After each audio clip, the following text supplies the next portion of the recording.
Watch a full movie. Mirpur नाम के शहर में तेजस अपनी पत्नी नीरू के साथ रहता था। पति पत्नी दोनों ही नौकरी करते थे। एक दिन तेजस गांव अपनी माँ के पास फोन करता है। हेलो, प्रणाम माँ। जीते रहो माँ, तुम दादी बनने वाली हो। हैं? अरे वाह, ठीक है बेटा, मैं कल ही आती हूँ।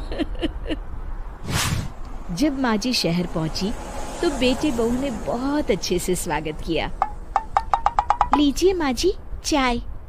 अरे गर्मा गर्म पकोड़े ले आओ माँ के लिए। नीरू रसोई में गई और 2 मिनट में ही पकोड़े ले आई। जी ये लीजिए। बहू जादू से बनाए हैं क्या? अभी तो रसोई में गई थी। यम्मी। माँ जी, शीला रसोई में पकोड़े तल रही है, मैं बस लेकर आई।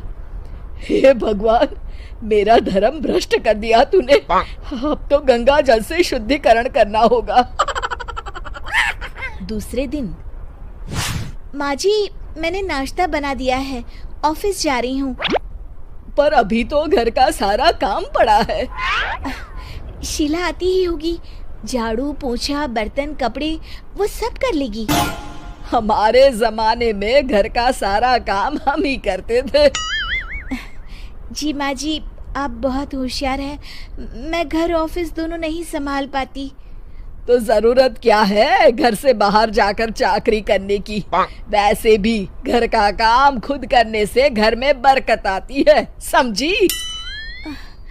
पर माँ जी। पर वर कुछ नहीं, इस महीने की पगार मिले फिर ऑफिस बंद है। हाँ। रात को नीरू तेजस से कहती है, सुनिए जी, माँ जी बोल रही थी कि मैं नौकरी छोड़ दूं।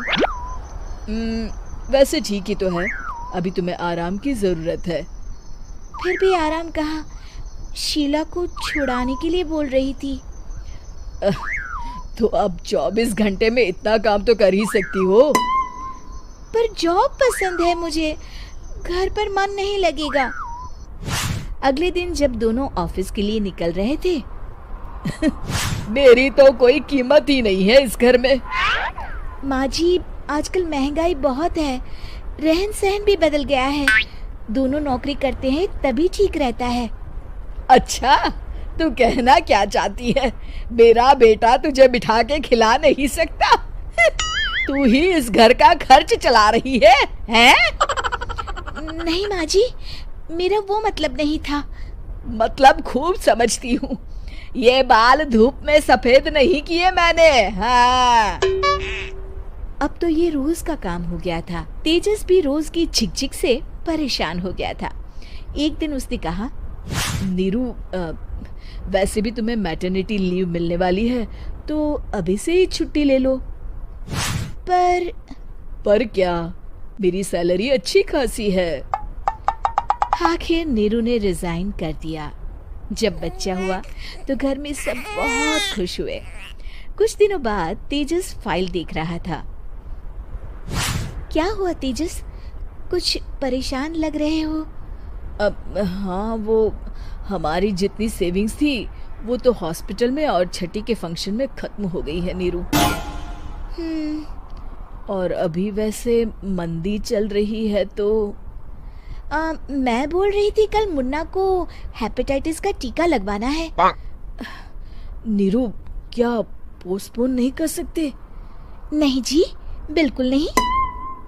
अब तेजस को समझ में आ रहा था कि उससे गलती हुई है। पैसों की कमी का असर घर के माहौल पर भी पड़ रहा था। अगले दिन, बेटा मेरा चश्मा और ये दवाइयाँ ले आना, पर्चा देते हुए माँ जी ने कहा। जी। तेजस, मुन्ना के लिए दूध का डिब्बा और डायपर भी ले आना, और ये किराने के सामान की लिस्ट है, इसे भी लाना है। तेजस गुस्से में लिस्ट मरोड़कर फेंकता है और चिल्लाता है, पैसे क्या पेड़ पर उगते हैं? ये ले आना, वो ले आना। अरे पर ये जरूरत का सामान ही है। वो गुस्से में बिना कुछ कहे ऑफिस चला गया। अरे अरे लंच तो ले जाइए। नीरू दौड़कर डिब्बा पकड़ाती है।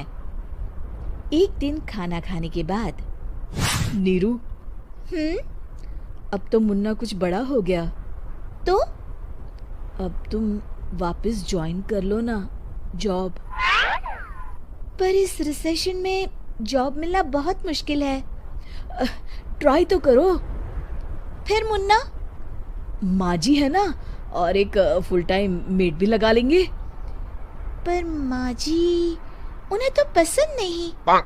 तभी माँ जी वहाँ आ जाती है और प्यार से नीरू के सर पर हाथ फेरते हुए बोलती है, अब मेरी समझ में आ गया बहू, पहले के और अब के समय में अंतर है। तुम काम शुरू करो, मुन्ना की जिम्मेदारी मेरी। मेरी प्यारी माँ जी, ये कहकर नीरू उनके गले लग गई। उम्मीद है कि आपको हमारी ये कहानी पसंद आई होगी। कृपया हमारे चैनल को सब्सक्राइब करें और सभी अपडेट्स के लिए बेल आइकन जरूर क्लिक करें। और हाँ, वीडियो लाइक और शेयर करना मत भूलिएगा। Bye bye.